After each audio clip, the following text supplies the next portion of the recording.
the baby's howls faded into squishy, blubbery sobs. "Shh, don't cry, little buddy." All babies looked the same to him, but this one had a blue beanie on his head and a blue blanket dotted with panda bears tucked around his body. His sister always dressed her daughter in pink just so everyone would know she was a girl. The baby hiccuped and put a knuckle in his mouth, his blue, watery eyes wide. "That's it, little buddy. I ain't gonna leave you out here for long." He retrieved a crumpled tissue from the front pocket of his jeans and dabbed the baby's damp cheeks and runny nose. He didn't bother to blot the blood spots on the blanket.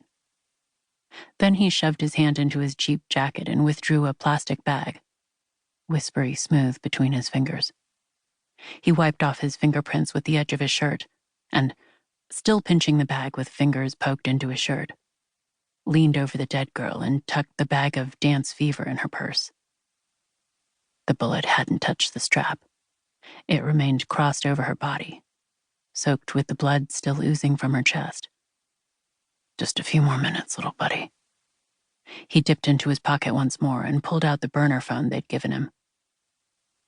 They should have said something about the baby at the same time. He flipped open the phone and called 911. When the operator answered, he pitched his voice low and scratchy. "Yeah, there's a baby in a car seat down by the lake all by himself. Looks abandoned." "Where are you, sir? Is the baby hurt?" He gave the operator directions to the gravel road snaking beside the lake, flipped the phone shut, and walked back to his boat, whistling the lullaby. Chapter 1. Humming off key, Aria punched the elevator button with her knuckle and then wiped her clammy palms on the thighs of her black slacks. When the doors whispered open, she stepped inside the car and released a breath as she stared at her mottled reflection on the elevator doors. She slid her finger beneath the elastic band that held her hair back and pulled it out. She shook her head to loosen the strands over her shoulders. The ponytail begged, "Take me seriously." She didn't need props to get that message across to her coworkers. She shrugged out of her black wool coat, leaving the purple scarf twined around her neck. Squaring her shoulders, she said aloud, "Oh, the scarf? Too busy to notice I still had it on." She snorted and unwound the scarf, leaving two purple-fringed ends hanging to her waist.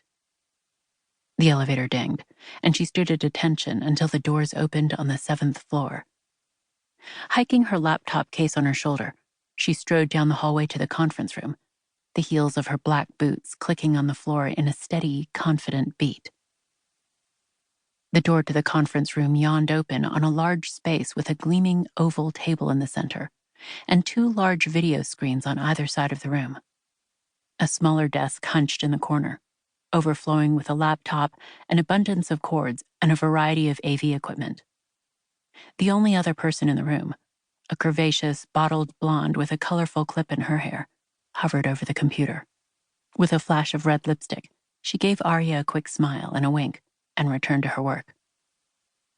Director Alana Suzuki, smart in a navy pantsuit with a snowy white blouse, barreled through the door. "You made it." She thrust out her hand to Aria, her eyes gleaming behind translucent framed glasses. "Welcome aboard. I'll do the introductions when everyone gets here. Take any seat around the table." "Director Suzuki." Aria gripped the older woman's hand, giving as good as she got. "Glad to be here."